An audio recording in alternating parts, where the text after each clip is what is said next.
सुनहरी दौर बनाने वाले किरदारों को जिंदा करने वाले और तारीख का रुख बदलने वाले सदियों में पैदा होते हैं। पाकिस्तान फिल्म इंडस्ट्री को बहुत से नगीने मिले। इन लोगों ने वो कमालात दिखाए कि हर जुबान पर इन्हीं के गीत थे। इन सितारों में सबसे ज्यादा चमकने वाले सितारे का नाम नदीम बेग है। एक चांद सा चेहरा दहाइयों से पाकिस्तान फिल्म इंडस्ट्री पर राज कर रहा है। उनकी उम्र तो ढल गई मगर शोहरत का अहद खत्म न हुआ। नदीम बेग की जिंदगी अपने अंदर निस्फ सदी की यादें समोए हुए है। नदीम बेग जुलाई 1941 को भारत के इलाके विजयवादिया में पैदा हुए। उनका असल नाम मिर्जा नजीर बेग है। पाकिस्तान बनने के बाद उनके खानदान ने पाकिस्तान हिजरत की। उनका खानदान कराची में मुकीम हुआ। नदीम बेग ने अपनी तालीम कराची ही से हासिल की। कॉलेज के जमाने से ही उन्हें गाने का शौक था। वो कॉलेज में गाने के हवाले से बहुत मशहूर थे। कॉलेज के लॉन में बैठे दोस्तों के साथ मौसीकी की महफिल जमाए रखते थे। अपने दोस्तों के साथ मौसीकी की महफिल जमाने के बाद नदीम बेग ने मौसीकी के मुकाबलों में हिस्सा लेना शुरू कर दिया। नदीम बेग ने अपने दोस्तों के साथ मौसीकी के कई मुकाबले जीते। फिरदौसी रहमान ने नदीम बेग को ढाका फिल्म इंडस्ट्री में प्लेबैक सिंगिंग का मशवरा दिया। नदीम बेग को शोबिज में जाने का तो शौक नहीं था और ना ही उन्हें ये यकीन था कि वो कोई प्लेबैक सिंगर बन सकते हैं। नदीम बेग बस अपने शौक की तकमील कर रहे थे।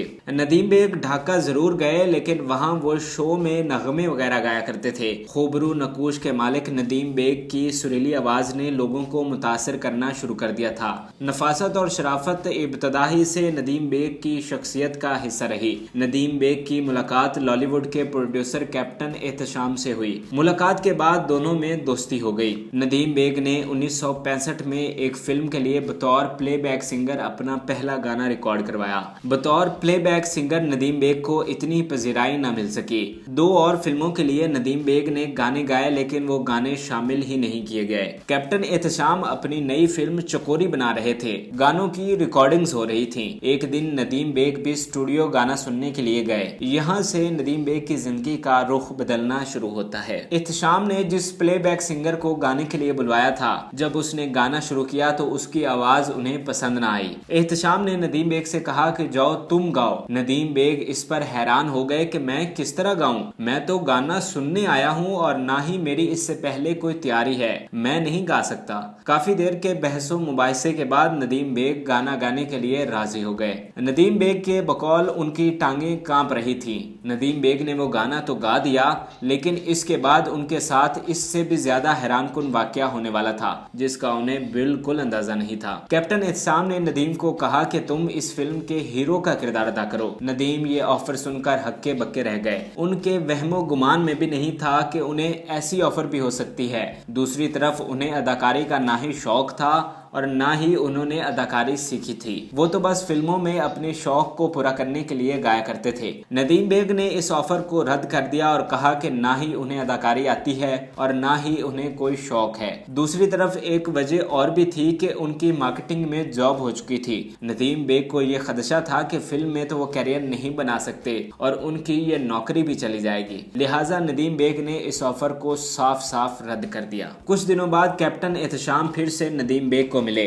और दोबारा फिर उन्हें हीरो का किरदार निभाने की पेशकश की। नदीम बेग ने फिर वही जवाब दोहराया। काफी दिनों के इसरार के बाद नदीम बेग भी राजी हो गए लेकिन इस राजीनामे से नदीम बेग की शर्त पर उनके एमडी से ये इजाजत ली गई कि अगर नदीम बेग फिल्मी दुनिया में नाम नहीं कमा सके तो वो दोबारा उन्हें नौकरी पर रख लेंगे। इस तरह नदीम बेग हादसाती तौर पर फिल्मी दुनिया में आ गए। कहाँ हो तुमको ढूंढ रही है ये बहारें ये समा।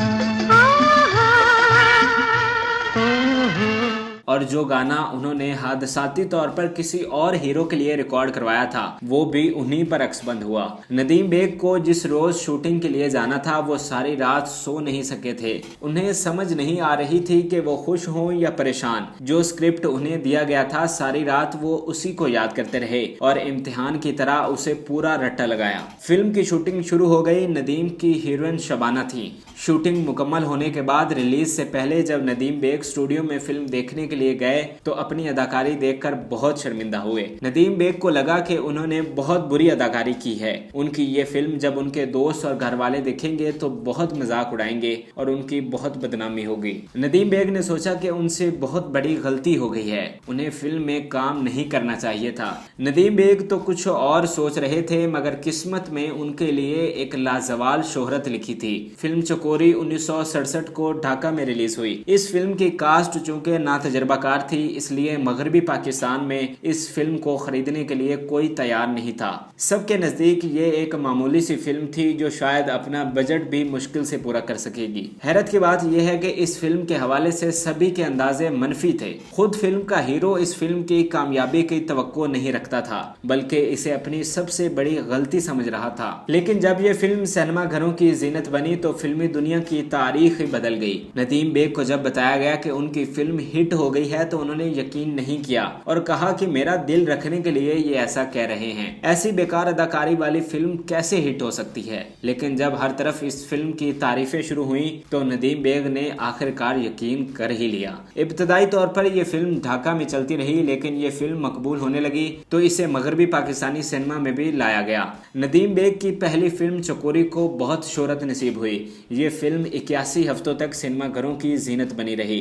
नदीम बेग की पहली फिल्म ने ही उन्हें स्टार बना दिया था। हर कोई उनकी किस्मत पर रश कर रहा था। हादसाती तौर पर फिल्मों में आने वाला नफीस और शरीफ लड़का पाकिस्तान का सुपरस्टार बनने के सफर पर चल पड़ा था। फिल्म चकोरी के बाद नदीम बेग ने एक के बाद एक कामयाब तरीन फिल्में दी। नदीम बेग की अदाकारा शबनम के साथ जोड़ी बहुत मकबूल हुई। चकोरी के बाद नदीम बेग ने फिल्म छोटे साहब और संग दिल में काम किया। दोनों फिल्मों में उनकी हीरोइन शबाना थी और दोनों फिल्मों को ढेरों कामयाबियां मिली। छोटे साहब 52 जबकि संग दिल 51 हफ्तों के लिए सिनेमा घरों की जीनत बनी रही। नदीम बेग ने अपने करियर के शुरू ही में शादी कर ली। नदीम बेग ने कैप्टन एहतशाम की बेटी से शादी की। इस तरह उनके प्रोड्यूसर हकीकी जिंदगी में उनके ससुर बन गए। 70 की दहाई में जब नदीम बेग फिल्मों में आए थे तब फिल्मों में बड़े बड़े नाम काम कर रहे थे। मोहम्मद अली और वहीद मुराद जैसे हीरो उर्दू फिल्मों की जान थे। नदीम बेग मोहम्मद अली की बहुत इज्जत करते थे। मोहम्मद अली नदीम बेग से सीनियर थे लेकिन उन्होंने कभी नदीम बेग को जूनियर की फीलिंग्स नहीं दी थी। मोहम्मद अली भी नदीम बेग की बहुत इज्जत करते और हर मामले में उनकी मदद करते। नदीम बेग की कामयाबियों का सफर चलता रहा। 1973 में उनकी फिल्म दिल लगी रिलीज हुई। इस फिल्म के गाने सुपरहिट हुए। इस फिल्म के गाने मलका तरन्नुम नूरजहां और मेहदी हसन ने गाए थे। मेहदी हसन का गाना हम चले इस जहां से बहुत मशहूर हुआ। ये गाना रोज़े अव्वल की तरह आज भी उतना ही मकबूल है। हम चले इस जहां से, दिल उठ गया यहाँ से। इस गाने में नदीम बेग ने कमाल सलाहियतों का मुजाहरा करते हुए जानदार अदाकारी की और गाने के साथ पूरा इंसाफ किया। इस फिल्म में लहरी जैसे कॉमेडियन ने अपनी अदाकारी से मेला लूट लिया था। ये फिल्म 86 हफ्तों तक के लिए सिनेमा घरों की जीनत बनी रही। दिल लगी के बाद नदीम बेग की फिल्म आईना को लाजवाल मकबूलियत हासिल हुई। इस फिल्म के गाने बहुत मकबूल हुए। पड़ोसी मुल्क भारत में इन गानों को बहुत कॉपी किया गया। ये फिल्म 401 हफ्तों तक के लिए सिनेमा घरों की जीनत बनी रही। ये एक हैरत अंगेज कामयाबी थी। इस फिल्म से पहले ही रांझा को ऐसी कामयाबी नसीब हुई थी लेकिन फिल्म आईना ने पिछले सारे रिकॉर्ड्स तोड़ दिए थे। पाकिस्तान फिल्म इंडस्ट्री की तारीख में किसी और फिल्म को ऐसी शोहरत नहीं मिल सकी थी। आईना फिल्म 18 मार्च 1977 से जनवरी 1982 तक सिनेमा घरों की जीनत बनी रही। ये फिल्म भी एक म्यूजिकल सुपरहिट फिल्म थी। सोना न चांदी न कोई महल जाने मन, तुझको मैं दे सकूंगा। 1980 में जब पाकिस्तान की फिल्म इंडस्ट्री का बड़ा इम्तिहान आया तो इसमें भी नदीम बेग ने पाकिस्तान को कामयाबी दिलवाई। 1980 में इंडिया की एक फिल्म नूरजहां को पाकिस्तानी फिल्मों से मुकाबले के लिए खुसूसी इजाजत के जरिए पाकिस्तान लाया गया। हिदायतकार परवेज मलिक ने इस चैलेंज को कबूल करते हुए फिल्म हम दोनों प्रोड्यूस की। इस फिल्म में नदीम बेग का डबल दिखाया गया। इस फिल्म ने नूरजहां को चारों शाने चित कर दिया। ये फिल्म 165 हफ्तों तक के लिए सिनेमा घरों की जीनत बनी रही। इस तरह नदीम बेग की इस फिल्म ने भी डायमंड जुबली बनाई। अदाकारा शबनम के बाद निशो और फिर बाबरा शरीफ नदीम बेग की हीरोइन बनी। बाबरा शरीफ के साथ भी नदीम बेग की जोड़ी बहुत मकबूल हुई। दोनों ने एक दहाई तक के लिए अपने मद्दाहों को कामयाब फिल्में दी। 80 के आखिर में एक वक्त ऐसा भी आया जब उर्दू फिल्मों की तादाद बहुत कम रह गई थी। उस वक्त पंजाबी फिल्मों का तूती बोलने लगा था। सुल्तान राही जैसे हीरो की शक्ल में पूरी लॉलीवुड इंडस्ट्री पंजाबी फिल्मों के गिर्द घूमने लगी थी। नदीम बेग ने 1990 में फिल्म इंसानियत के दुश्मन बनाकर एक दफा फिर से वक्त का धारा पलट दिया।